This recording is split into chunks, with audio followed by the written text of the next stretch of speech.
the difference between the quantum behavior and the classical scene is very, very different.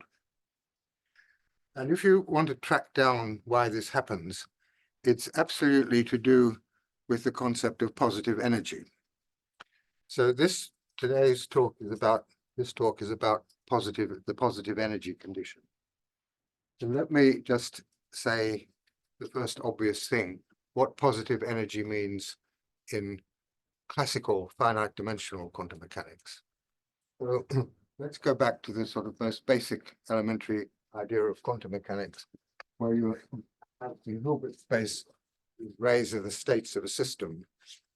And we have a Hamiltonian operator, which is describing the evolution of the system. And this is a positive, well, this is a self-adjoint operator in Hilbert space, usually unbounded. And you get a unitary operator, in fact, a one parameter unitary group of operators parameterized by time.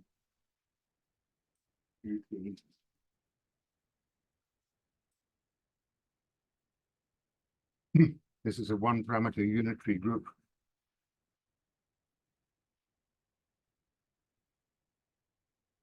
In other words, all these are unitary operators.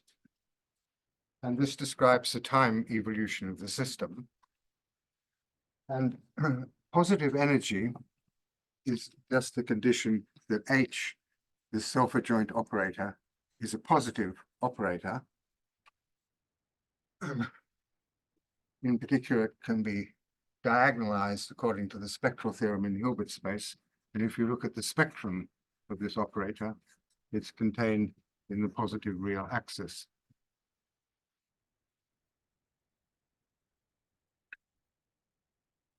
Well, this looks quite an innocuous condition, perhaps, but it's extremely powerful. It's an extremely strong restriction on the system.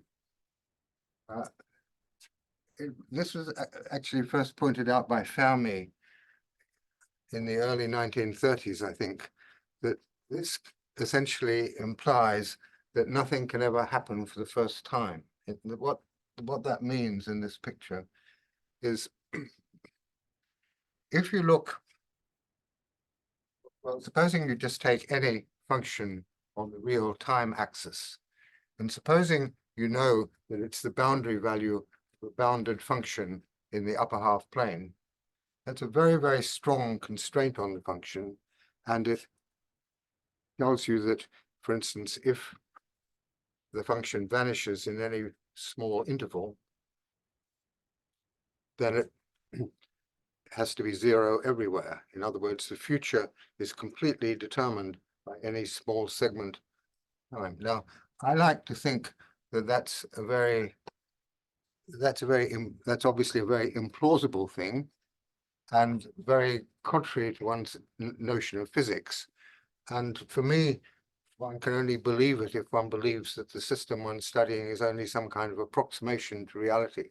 That's that any system is always part of a bigger system which you don't know completely about.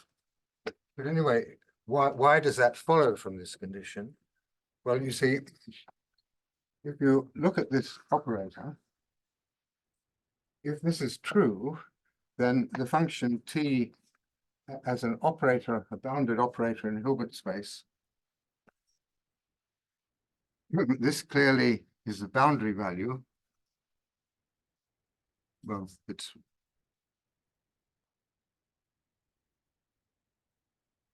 of a holomorphic function.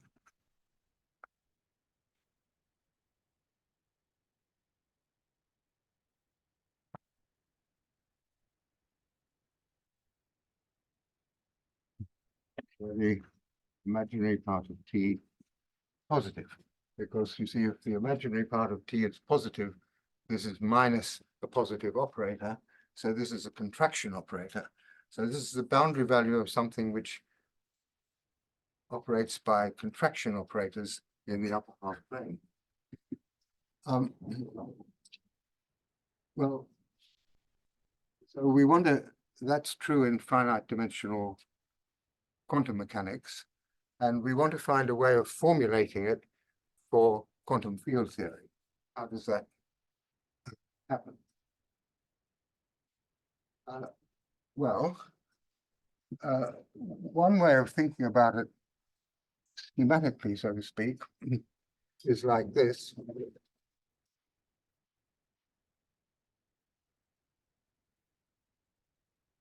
Imagine we have the real t-axis, we have the imaginary t-axis. This is the t-plane. Along here, we have in our space the unitary group, and here we have contraction operators for positive imaginary time. This is meant to be the imaginary axis, so this is part of the complex plane. And we have contraction operators along here and a unitary group along there. Now, in the picture that I described this morning, we, instead of time, we had some kind of coordinates.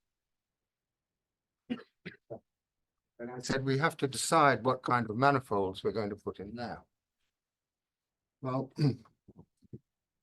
the way we want to think about it, which will not be a surprise to people who've studied quantum field theory, of course, is that as our substitute, you see, if we were doing straightforward physics, you'd think the natural thing to have here would be for this to have the kind of metrics that you expect a space-time to have.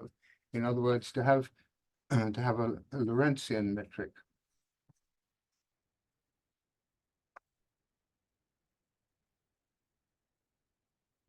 Somehow it's in here.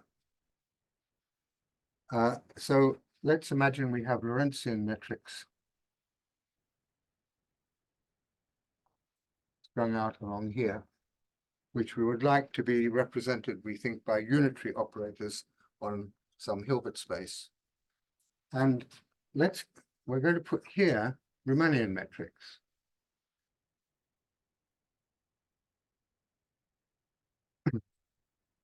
So we're trying to fill in this picture then with some kind of metrics. So what will we use as our complex plane? Well, the idea is we're going to have a class of what I call complex metrics.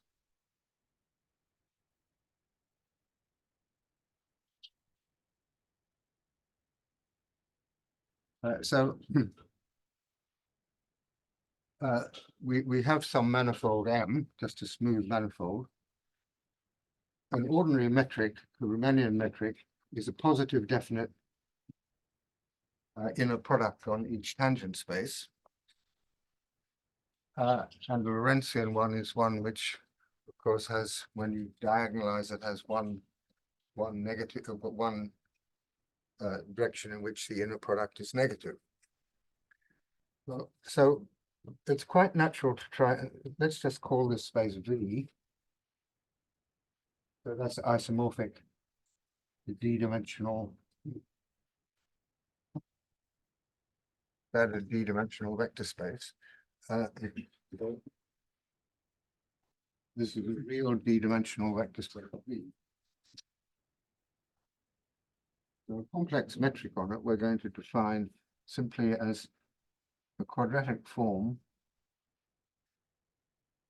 So this is a real vector space.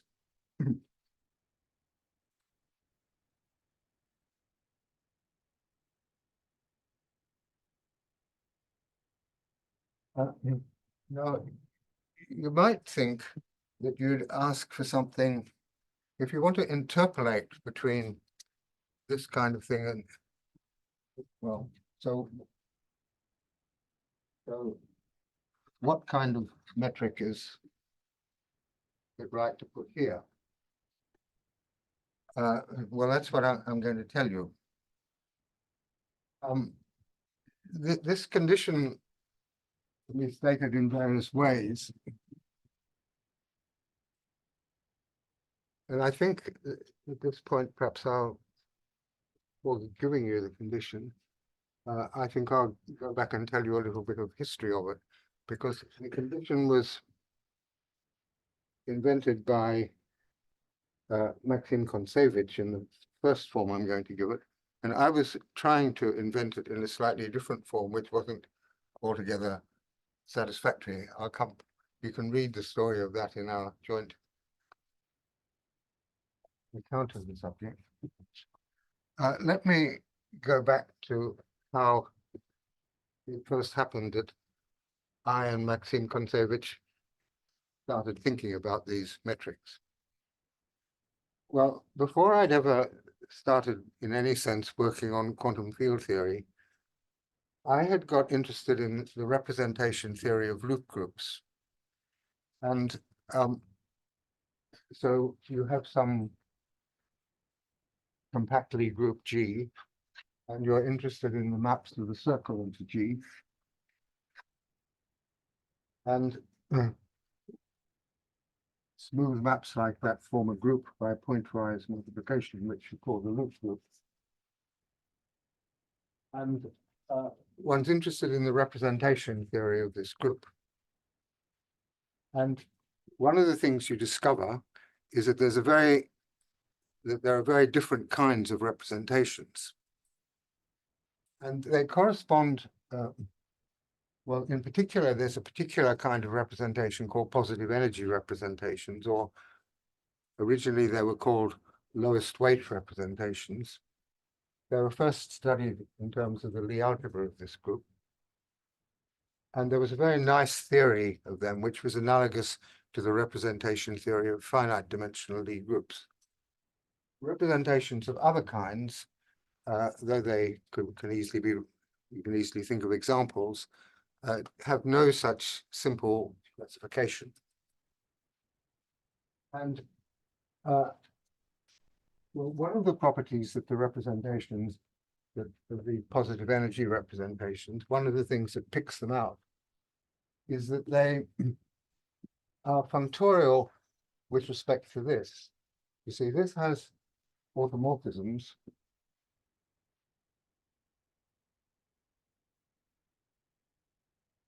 corresponding to the diffeomorphisms of the circle. And one's interested actually only in orientation preserving ones. Certainly the orientation preserving diffeomorphisms act on this as automorphisms. And one of the characterizations of the kind of representations is that they extend to a representation of the semi-direct product of these two groups, where the semi-direct product of this with the loop group, using that action of this group on this. Furthermore, the representation of this group is positive energy in a certain sense. Now, in what sense was that positive energy? Well,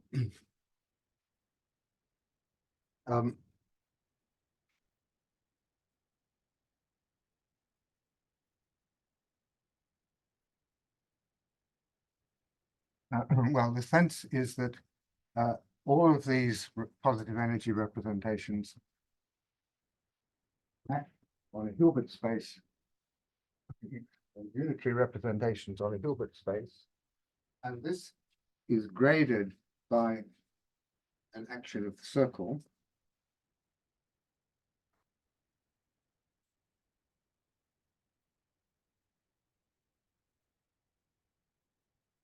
We have a grading of this in positive degrees.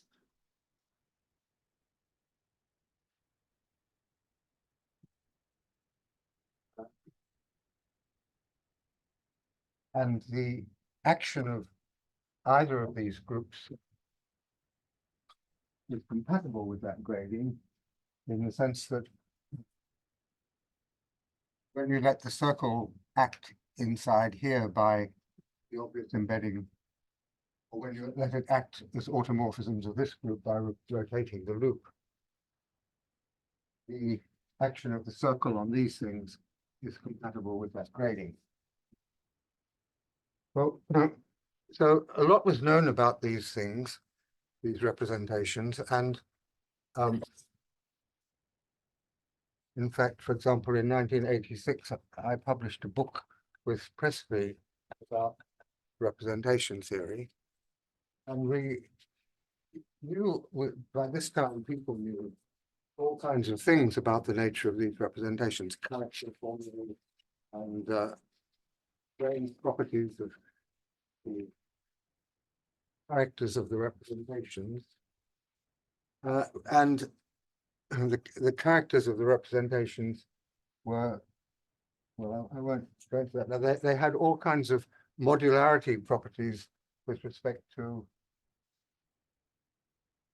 complexified rotations of the circle in some way. I mean, if you rotated through an angle theta,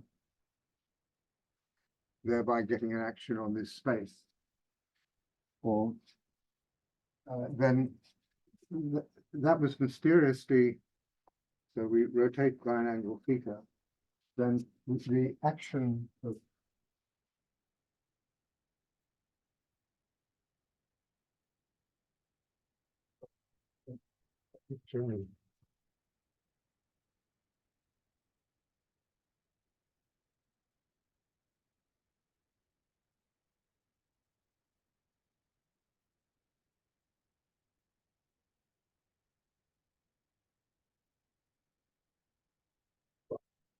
we discovered, well, Maxim Kontevich and I completely independently, but also at the same time as yet another Russian called Nuryetin, realized that the way to study this kind of situation was to realize that this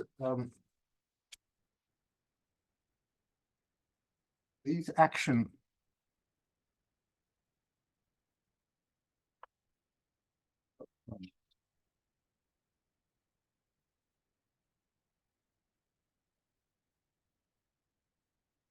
let me go back to an even simpler situation. Supposing we're looking at the group SL2R, and we want to study the representations of that. That's another group that contains the circle. Maybe let's see SL2R. Now we can think of this as the group of rotations of the projective line. And it's well known that when you study the irreducible unitary representations of this group, you have ones which are called the principal series, in which rotation of the circle acts with a spectrum which extends from -infinity to infinity. But there's another kind of irreducible representation called the discrete series, in which are characterized by the fact that this rotation of the circle only acts with positive generators, so that the weights of this representation are bounded below this weight representation. And these are called the discrete series representation. And it's known that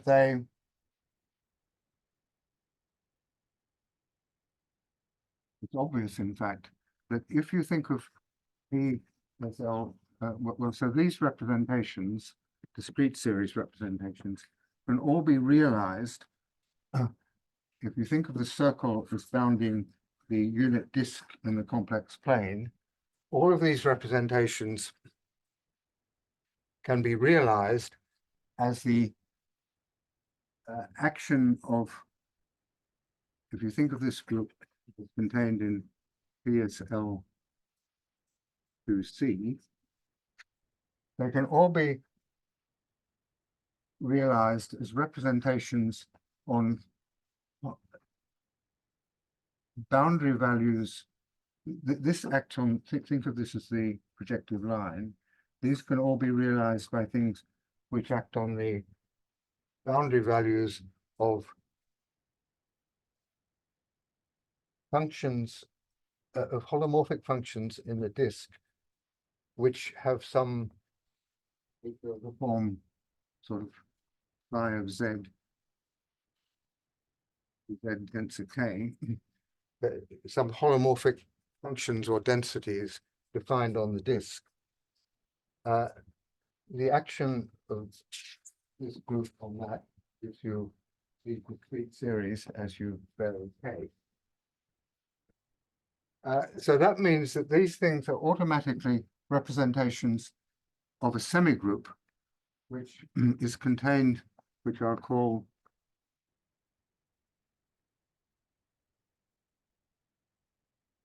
consider that this thing acts on the Riemann sphere.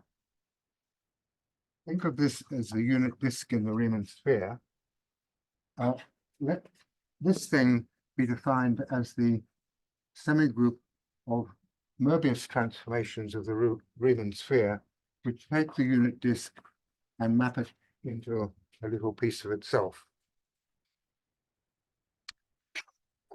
Clearly, anything holomorphic on this could be restricted to that. So there's a natural, this semigroup of such contractions of the sphere clearly will act on the series representation.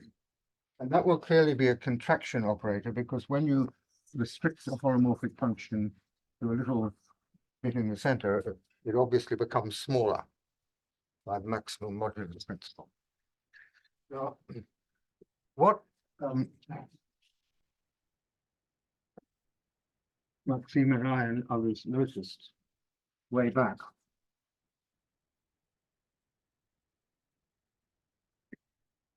was that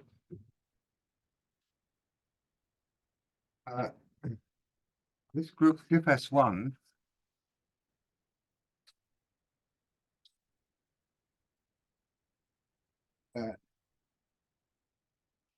is associated with a semigroup of the same kind, because you can think of maps, you can think of holomorphic maps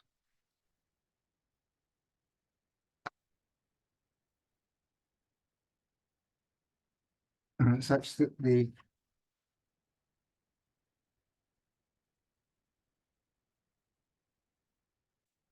which take the disk and embed it in its own boundary. So instead of taking just a Möbius transformation, we can take any holomorphic map which takes the disk and puts it in like that. This gives you a semigroup contained in, well, it gives you a semigroup of holomorphic maps. And we noticed that these, that the good way to think of the representation theory of loop groups was in terms of this semigroup of contraction operators, which this group that we were originally wanting to study sits on the boundary of. As the you can think of an element of diffeomorphisms of the circle as being the case when this disk swells up and fills out the whole sphere, the whole disk.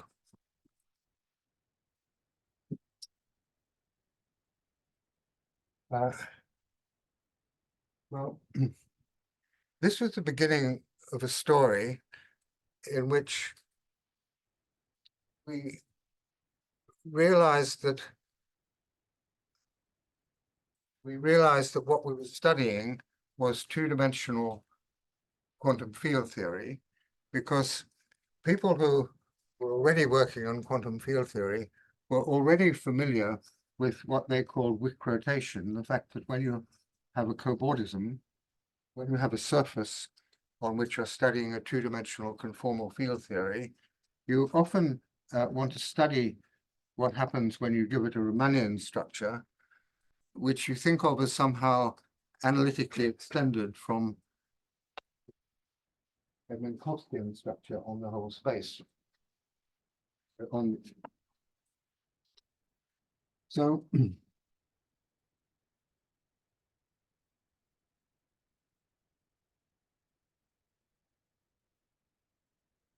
anyway, let me go back and tell you the actual definition then.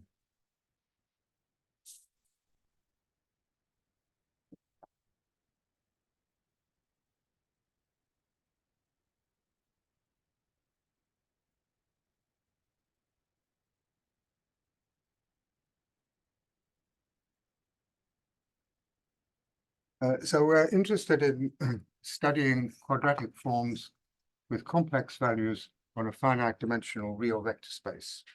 What kind of condition do you want?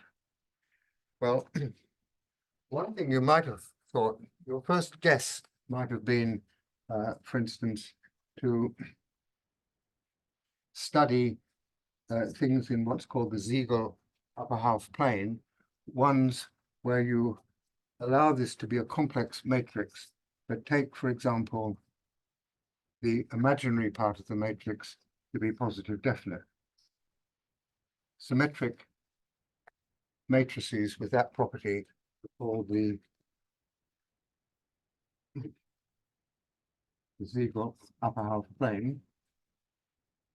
And they occur in problems like this. Supposing you're interested in calculating an integral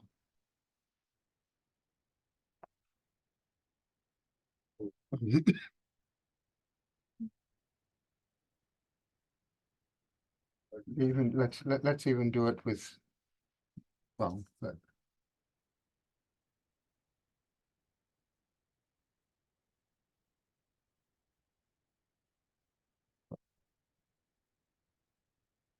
if you want to even consider a one-dimensional integral like this,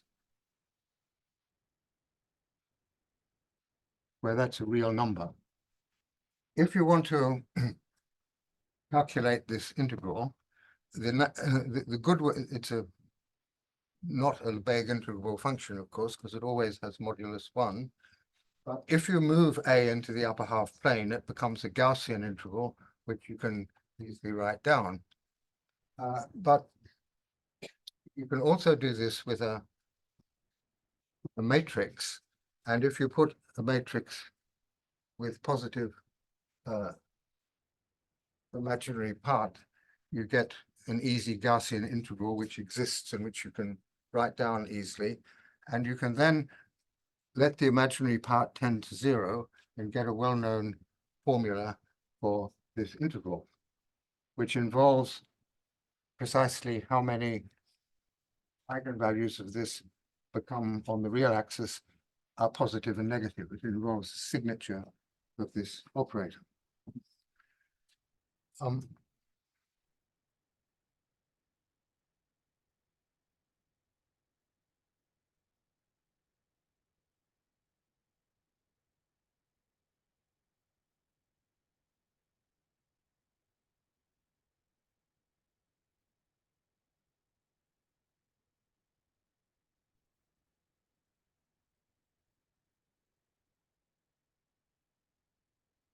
So, well, one way of writing down the condition we want on these metrics is to consider we have a function which we could write in coordinates, where these are real coordinates on the real space. We can always choose coordinate, well, for a symmetric matrix, we can choose coordinates such that this can be written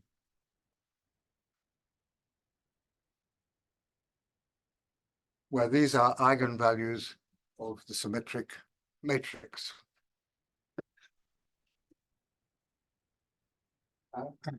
So we're interested in whether in these lambdas. So if these are all positive, then this will be a positive definite example, a positive definite metric. We want to consider a good condition is to consider the what you call it, the phase, this thing. In other words, we write E, perhaps I better write it K as E to the I theta K times the modulus. And so let's call that theta I. And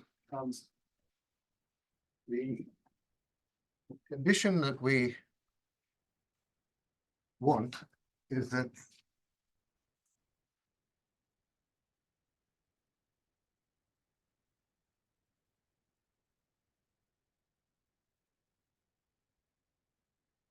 Now, this seems a very peculiar condition, and I want to try and explain where it comes from. Well, this is the form of condition which Simkoncevich first stated, and I was certainly very bewildered by it. Maybe if you write it as plus or minus theta 1 plus or minus theta d, lying between pi and minus pi. That perhaps looks a little bit more reminiscent of something. Well, if you're familiar with the spin representation of orthogonal groups, you will know that these are things which occur when you diagonalize the spin representation, when you restrict the spin representation to the maximal torus. If these were the angles of something in the maximal torus, then this would be the condition that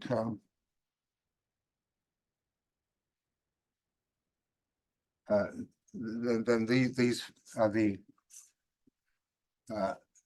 weights of the spin representation. So one way of saying this is that is in terms of the Dirac operator on the manifold. Well, the way we wrote it down the first time was to say that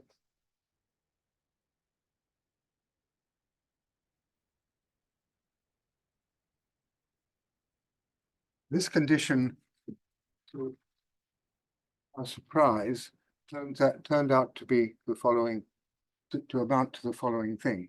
First of all, it tells you that if you look at any vector in the space G of V, then this lies in obviously the complex numbers minus the negative half axis.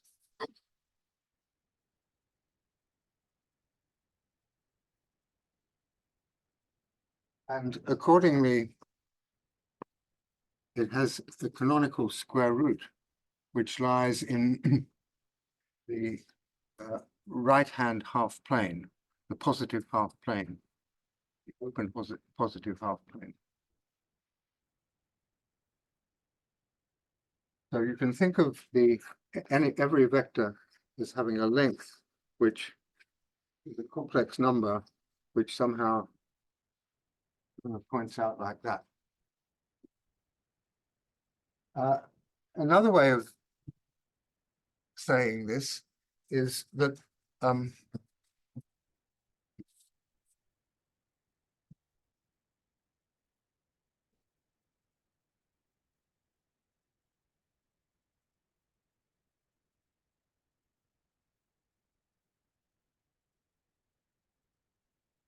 in terms, supposing you consider, for instance, a function, we might be considering, say, a scalar field on R, and we might want to do some kind of integral, a Gaussian integral of E to minus half gradient of d phi squared with respect to the volume on V. You might want to call that the action of the field phi. If you want this to be I now.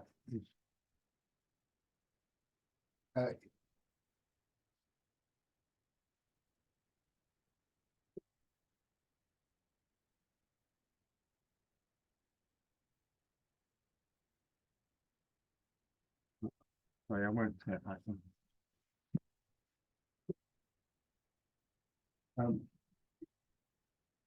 If we have an inner product on V, we automatically get for each K and a product on this, which takes an element Because V goes to C. alpha actually.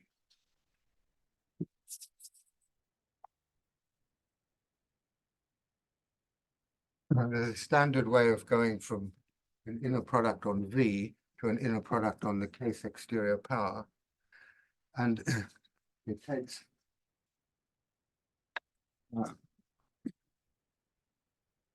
it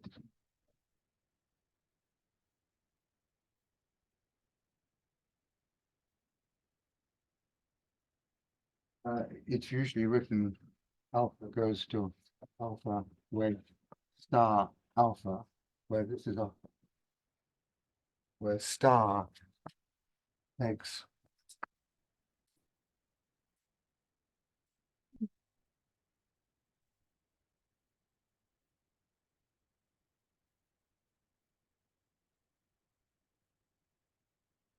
uh, where this essentially uses the, how does that go? We first of all use a non-degenerate pairing to take us to the exterior power on the dual. And then we use that to contract the volume element associated with G, which is in the top exterior power. And we put these two things together and get an operation like this.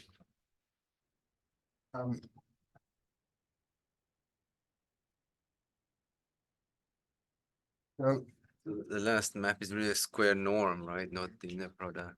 sorry? The last, that's a square norm, that's a quadratic.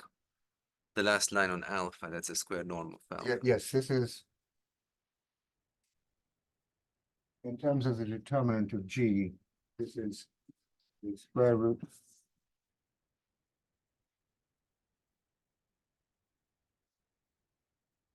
determinant of G.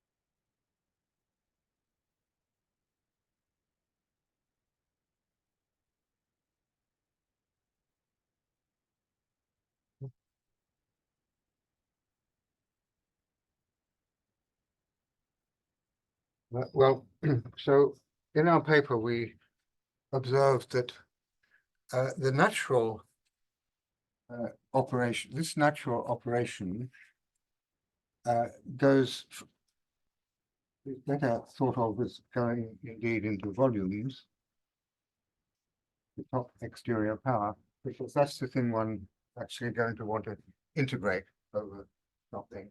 So we have this is a one-dimensional space, and it contains this volume element, and it's better to look at this form rather than thinking of the actual product. This is a vector space one-dimensional line which has at least when complexified has an element in it which we said lies in the positive half plane. So there's a canonical oriented real ray in this complex vector space.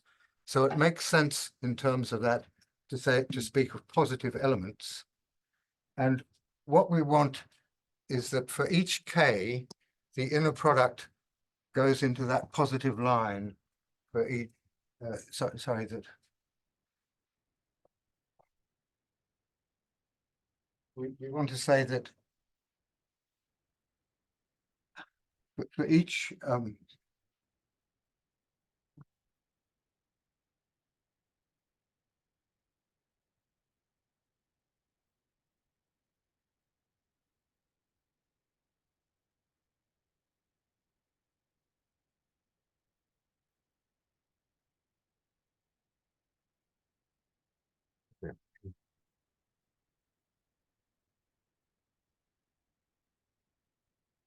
Sorry, yes, I just don't seem to be able to, I've said this so often that I don't seem to be able to say it properly.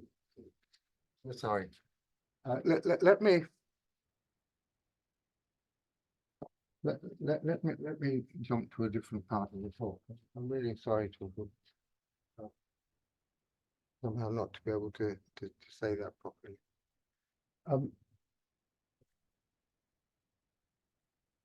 Let me let me go. Let me turn to something different. We were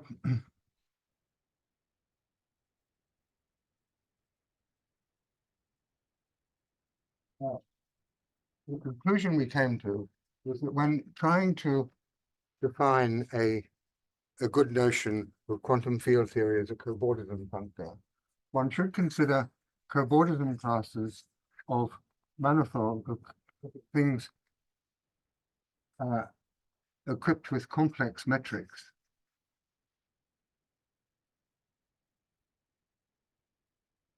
And we should look for functors. So such a thing, remember, was going to, such an M was going to give us an operator UM.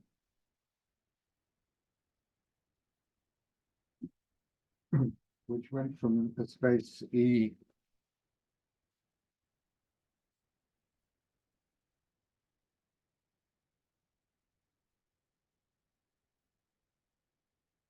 and we want the assignment of M to this to be polymorphic. Because the operators from a complex vector space to itself obviously are a complex vector space. And we, the complex metrics form an open set in the space of all complex bilinear forms on the tangent space. So that's some infinite dimensional complex domain. We can ask for this to be a holomorphic function from this infinite dimensional domain to this infinite dimensional domain. But furthermore, when we do this complex metric, we want this thing to give us a contraction operator. And we even want it to be contraction in a very strong sense. So we shall ask for these things to be trace class operators in the sense of topological, in this topological vector spaces, which means that if you take their, they can be diagonalized with respect to a basis in which the sequence of eigenvalues will be a summable sequence. The sum of the absolute values of the eigenvalues will converge. I mean, you can take it, you can choose a basis I here, which will go to lambda e to I there. So this is the basis there, this is the basis there. And if it's the things we want. This is very simple convert. So just to understand, so the metrics must have the property on the other board, right? On the eigenvalues, is that what, when you say complex metrics, do you require that on the upper board? The complex metric was, that was something on the finite dimensional tangent space at each point. Right, but you want to ask, you put that condition on the metric. Yes, on each tangent space, yes. That's a condition analogous to being a Riemannian metric. And when lambda is actually real, does that correspond to what we think of as Euclidean field theories? Is that the... Yes, so sorry, what I failed to do properly here was I told you as an open set of complex bilinear forms on a finite dimensional vector space. If that certainly includes the positive definite real forms.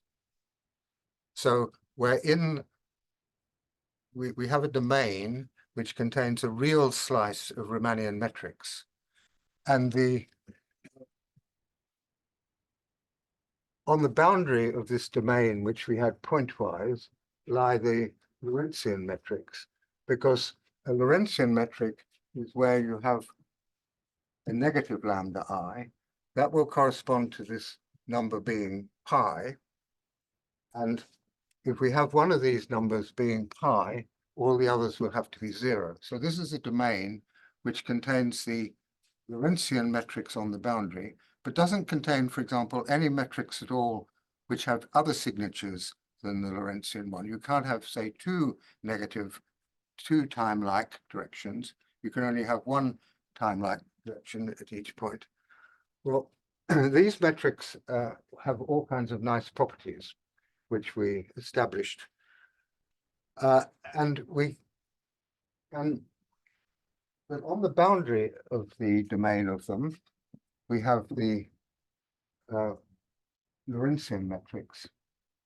And we want to say that if field theory is something which is holomorphic on this kind of metric. And what we were able to prove, our main result, was a property about what happens, what you can say about theories defined on these things. Well, first of all, it allows you to standardize all the properties, standardize these spaces and make them nuclear spaces of a certain kind, which are very easy to understand. And the use of these things simplifies the analysis enormously in that it gives you a canonical condition for the kind of topological vector spaces you want to consider. It gives you,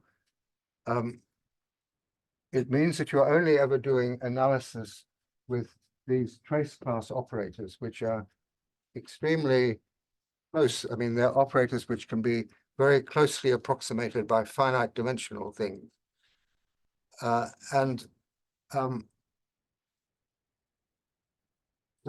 essentially everything becomes completely analytic when one considers things here.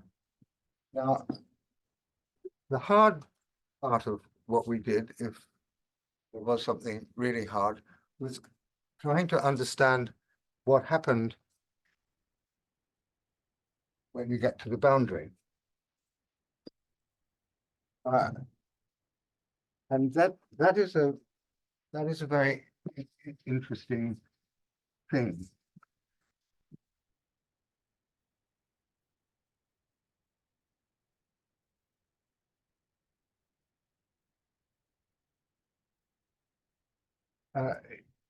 Remember that we said that the diffeomorphisms of the circle were the boundary of a certain semigroup,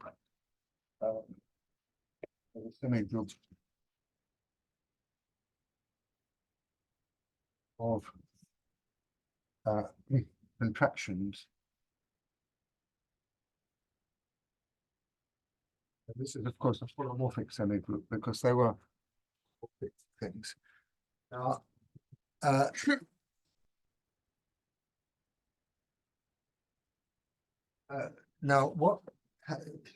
so this is an infinite dimensional example of something which we saw already with the circle contained in PSL to C, and which we can, for instance, think of as being another example of the same thing.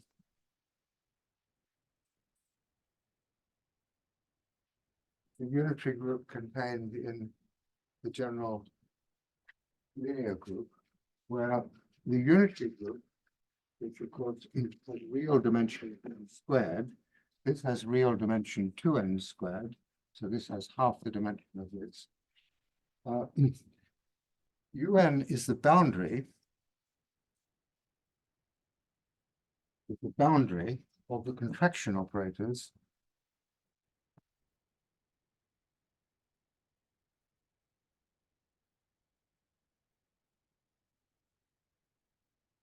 where a contraction operator is an operator A from Cn to Cn that reduces the length of every vector.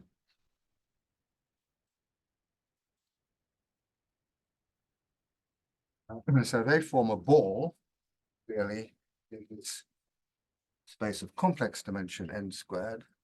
and this sits on its boundary. Of course, it's not the topological boundary. It has half the dimension of the boundary. It's what's called the Shiloh boundary. It's a thing which has the property, it's a space which has the property that a holomorphic function on the domain, that this, let's write that for the ones that map, that have that property, the contraction operators. This ball inside here is related to this in the sense that if you have a holomorphic function on here, which extends continuously to the topological boundary, then it attains its maximum at a point of this subspace of the topological boundary. And so holomorphic functions which extend to this at all will be determined by their value here. So there's a similar thing that functions on this which are going to extend to the boundary are completely determined by their values on Riemannian metrics. So that the theory is completely determined by what's called its Wick rotation to Riemannian space-times. But more interesting is the following property.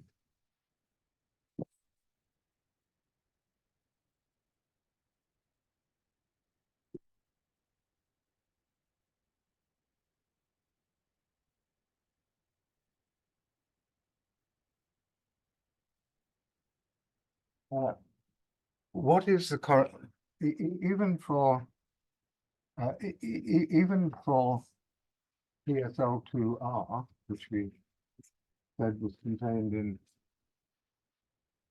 PSL2C,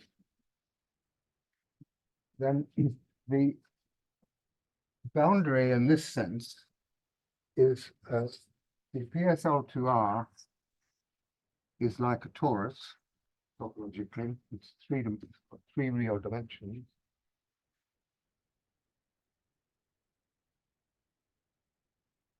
And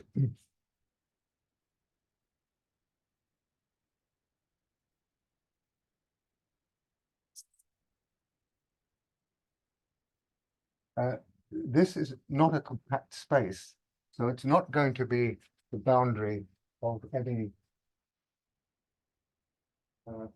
bounded complex domain like that. There's going to be other things on the boundary.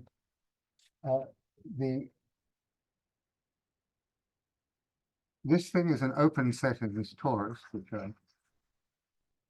and it has itself a torus, a two-dimensional torus as its boundary, which compactifies it. Now, in fact, these things on the boundary of here, this boundary is a circle across a circle. You could think of those things as sitting on the boundary of this space as degenerate Möbius transformations corresponding to 2x2 matrices, which are only of rank 1. You see, if this is of rank 1, it corresponds to two lines, its kernel and its image, which are two rays in R2. And those are the points which sit on the boundary of a three-dimensional open solid torus SL2R.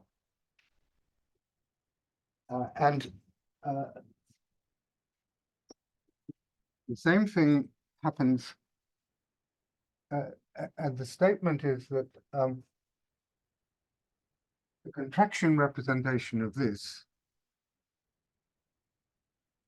does extend to a representation of this, but doesn't necessarily extend to the degenerate things on the boundary. Now, that has an analog for our quantum field theory situation where we have a cobordism. If we think of the Lorentzian cobordisms,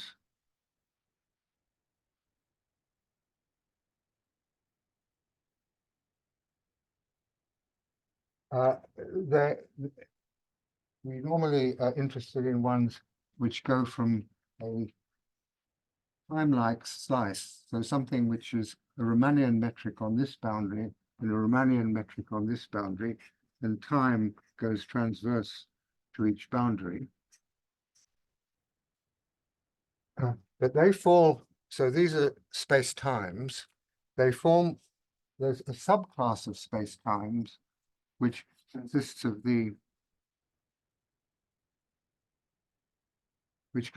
so-called globally hyperbolic bits.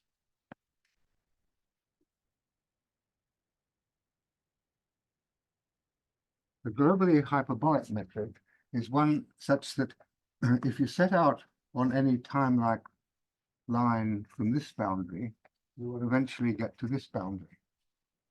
So that the whole thing is topologically, can be straightened out as a product of varying transverse metric on a varying transverse slice times a time thing that always goes positively. So that doesn't have to happen. You see, even in an ordinary two-dimensional torus, you might find that a time-like thing goes into an orbit which ends up spinning round and round some, you have a Lorentzian metric here, time might suddenly form a closed sub-trajectory which just goes round and round, and this thing might end up being tangent to that while continuing to be a time-like line. It will never get past that thing and will never come out and go here. That's the kind of two-dimensional analog of a black hole. What we eventually managed to prove was that Lorentzian, the theories which we define for these positive metrics do have boundary values which we could prove to be unitary on the part of the Lorentzian metrics which were globally hyperbolic. And that's very interesting. In other words, the moment you had any sort of black hole-like phenomenon like that, the operator stopped being unitary, and in fact even became an unbounded operator, in the same way that a degenerate element of this, where the thing has rank 1, if you try to make it act in a discrete series representation, it will act as something that probably projects the whole space onto something one-dimensional, something like that. In fact, that's what it does. Well, it's time for me to stop, and I'm sorry I got into a dreadful mess which I don't understand. I promise I won't try to give another lecture quite like this in my next 2 lectures. And I will, anyway, I'll stop now.